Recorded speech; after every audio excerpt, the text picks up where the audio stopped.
அனைவருக்கும் வணக்கம். நான் உங்க அஸ்ட்ரோ புவனேஸ்வரி. நம்ம சேனல்ல இன்னைக்கு பார்க்க போறது மகர ராசி மற்றும் மகர லக்னத்திற்கு இந்த வீக் எப்படி இருக்க போகுது. ஒரு பிரேக் த்ரோ தரக்கு காத்துட்டு இருக்கா? ஒரு சேலஞ்சஸ் இருக்குமா? இந்த சேலஞ்சஸை நான் ஓவர் கம் பண்ணி வருவேனா?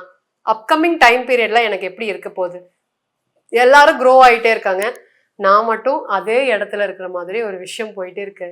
இதெல்லாம் எப்போ மாறும் அப்படின்னு வெயிட் பண்ணிட்டு இருந்தோம். உங்களுக்கு சனி பகவான் 3ஆம் இடத்துல வக்ரமா இருக்காரு. ராசிக்கு 2ல ராகு இருக்காரு. ராசிக்கு அஷ்டமத்துல சூரியன், புதன் மற்றும் கேது. இதுக்கு மேல போதுமா அப்பாடா அப்படின்னு சொல்ற மாதிரி அஷ்டமத்துல அவ்வளோ கிரகங்கள்.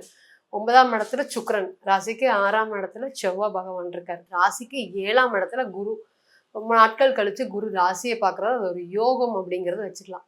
ஸோ மகரத்தை பொறுத்தவரையும் இன்னைக்கு என்ன இருக்கு அப்படின்னு கேட்டிங்கன்னா, நான் எல்லாருக்கும் உதவி பண்றேன் மேடம். பட் எனக்கு ஒரு விஷயம்னா யாருமே வரமாட்டேங்கிறாங்க. அது ஏன்னு தெரில. ஃபோன் பண்ணி கூப்பிட்டா கூட அந்த ரெஸ்பான்ஸ் கூட பண்ண மாட்டேங்கிறாங்க அப்படிங்கிற மாதிரி. ஸோ இவங்க ரொம்ப நல்லவங்க. நல்லவங்களாம், ஆனால் ரொம்ப நல்லவங்களா இருக்கிறனால என்ன ஆகுறாங்க அப்படின்னு கேட்டிங்கன்னா, பணத்தோடைய மதிப்பு இவங்களுக்கு தெரியறதில்ல. ஸோ யாருக்கு ஹெல்ப் பண்ணணும், யாருக்கு ஹெல்ப் பண்ணக்கூடாது அப்படின்னு யோசிக்காம எல்லாருக்கும் ஹெல்ப் பண்ணிட்டு அதன் மூலியமாக ஒரு பிரச்சனையில மாட்டிட்டு இருக்கக்கூடிய நபர்கள் தான் இந்த மகர ராசி அப்படிங்கிறது ரொம்பவே அதிகமான ஸ்டோரி. இப்போ இன்னொன்று என்னன்னு கேட்டிங்கன்னா, நம்ம ரீசெண்ட் டைமில் ஒரு கிளைண்ட்டோடைய ஜாதகத்தை பார்த்தோம். சார் நீங்கள் ஹெல்பிங் ரொம்ப அதிகமாக இருக்குது, அதனால் நீங்கள் தொழிலில் வேலையில் நீங்கள் உங்களை கவனம் செலுத்துறதே இல்லை. ஆமாம் மேடம், நான் வந்து பார்த்திங்கன்னா எனக்கு ஒரு நல்ல ஒரு ஜாப் ஆப்பர்ச்சுனிட்டிஸ் வந்துச்சு. பட் என்னுடைய ஃபேமிலியை பார்த்துக்கணுன்னு அதை நான் எடுக்காமல் விட்டுட்டேன். அந்த ஆப்பர்ச்சுனிட்டிஸ் எனக்கு 5 இயர்ஸ் முன்னாடி வந்துச்சு மேடம். இன்னைக்கு அந்த ஆப்பர்ச்சுனிட்டிஸை என் ஆஃபீஸில் இருக்கவங்க வேற யாரோ எடுத்துட்டாங்க. கோடீஸ்வரனாக இருக்காங்க.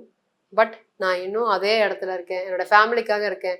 ஒரு ஆப்பர்ச்சுனிட்டிஸ் வந்தும் அதை யூட்டிலைஸ் பண்ணாதவங்க யாருன்னு கேட்டிங்கன்னா, இந்த மகரம் அப்படிங்கிற சொல்லலாம். இந்த மாதிரி நிறைய ஃபெமிலியர் ஸ்டோரி இந்த மகரத்தை பொறுத்தவரையும் இருக்குது. பணத்தோடைய மதிப்பு தெரியாது. சனி பகவானுடைய குழந்தைகள், வேலை, தொழில், நீதி, நேர்மை, நியாயம் இது எல்லாத்துக்குமே பெயர் போனவங்க தான் இந்த மகர ராசிக்காரங்க. ஸோ இவங்களுக்கு எப்படி இருக்க போகுது?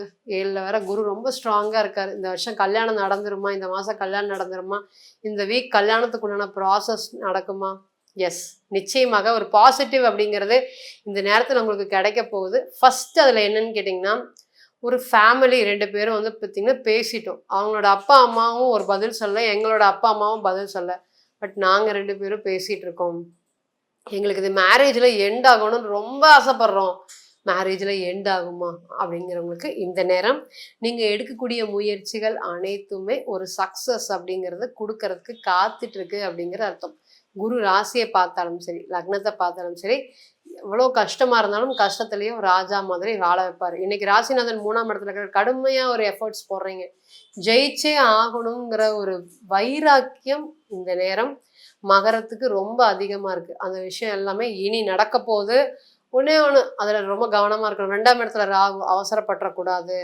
என்ன முயற்சி வேணாலும் போடுங்க, அந்த முயற்சி வந்து நேர்மையாக இருக்கணும். ராகு தான் வந்து பார்த்திங்கன்னா இந்த மாதிரி விஷயத்துக்கு ஆப்போசிட் கொடுக்கக்கூடிய கிரகம். ஸோ ராகுவோடைய டிரான்சிட் 2ஆம் இடத்துல இருக்கும்போது இந்த வரக்கூடிய வருமானத்தை தவறாக பயன்படுத்தினா அதில் ஒரு பெரிய பிரச்சனை இருக்குது அப்படிங்கிறது ட்ரூவான ஃபேக்ட்.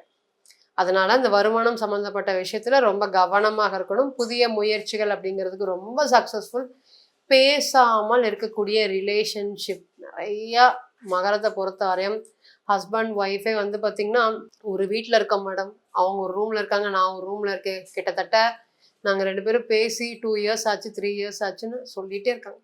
அந்த ஸ்டோரியெல்லாம் இனி வந்து பார்த்திங்கன்னா ஒரு ரீயூனியன் மாதிரி ஆக போகுது. குரு ராசியை பார்க்கறதுனால யாராவது ஒரு உறவினர்கள் வந்து ஒரு சப்போர்ட் பண்ணுறது மூலியமாக நீங்கள் 2 பேரும் ஒன்று சேர்றதுக்கு வாய்ப்புகள் ரொம்ப அதிகமாக இருக்குது. அதே போல் குரு ராசியை பார்க்கறதுனால குழந்தை பேர், ஸோ ஸ்டடீஸ் காரணமாக, வேலை காரணமாக, தொழில் காரணமாக, ஃபினான்ஷியல் காரணமாக எங்களுக்கு அது மாதிரி குழந்தை பற்றி ஒரு எண்ணம் அப்படிங்கிறது இல்லவே இல்லை மேடம். இப்போ தான் வந்து அந்த தாட்ஸ் எல்லாமே வந்திருக்கு.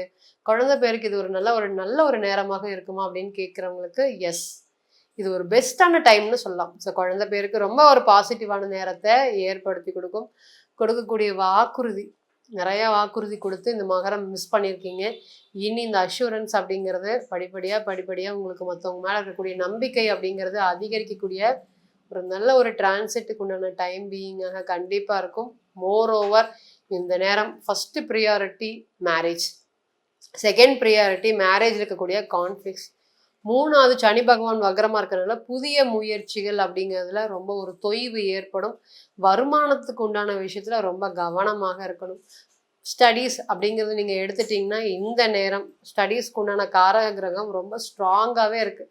அதனால் ஸ்டடீஸில் இருக்கக்கூடிய இத்தனை நாளாக அவர் படிக்க முடியாத ஒரு சூழ்நிலைகள், ஃபேமிலி சுச்சுவேஷன் காரணமாக படிக்க முடியல. இந்த நேரத்தில் யார் எனக்கு சப்போர்ட் பண்ணுற மாதிரி யாராவது ஒருத்தர் இருக்காங்கன்னா, கைடன்ஸ் எல்லாமே சனி பகவான் தான். சனி பகவான் சுக்கிரனை பார்க்கறதுனால ஒரு டீச்சர்ஸ், ஒரு எல்டர்ஸ் கிட்ட இருந்து இந்த நேரத்தில் அதிகமாக சப்போர்ட் கிடைக்கும். அது கிடைக்கிறது மூலியமாக உங்களுடைய ஸ்டடீஸ் லெவல் அப்படிங்கிறது கண்டிப்பாக இம்ப்ரூவ்மெண்ட் ஆகும் அப்படிங்கிற மாற்றுக்கருத்தையில் நம்ம இப்போ சொன்னது அனைத்துமே இந்த வீக் டிரான்சிட்டுக்கு உண்டான பலன்கள் தான். ஸோ இது பிறந்த கால ஜாதகத்தில் இருக்கக்கூடிய லக்னம் யார், லக்னாதிபதி யார், நீங்கள் யார் அப்படிங்கிறது தனிப்பட்ட ஜாதகம் சொல்லக்கூடிய ஒரு விஷயத்த எந்த ஒரு டிரான்சிட் அப்படிங்கிறது சொல்லாது. ஸோ தனிப்பட்ட ஜாதகத்தை நீங்கள் ஆலோசனை பண்ண விருப்பப்பட்டீங்கன்னா கீழே இருக்கக்கூடிய நம்பருக்கு கான்டாக்ட் பண்ணுங்கள். மீண்டும் ஒரு பதிவில் உங்களால் சந்திக்கும் வரை உங்களிடமிருந்து விடைபெறுவது உங்கள் அஸ்ட்ரோ புவனேஸ்வரி. நன்றி, வணக்கம்.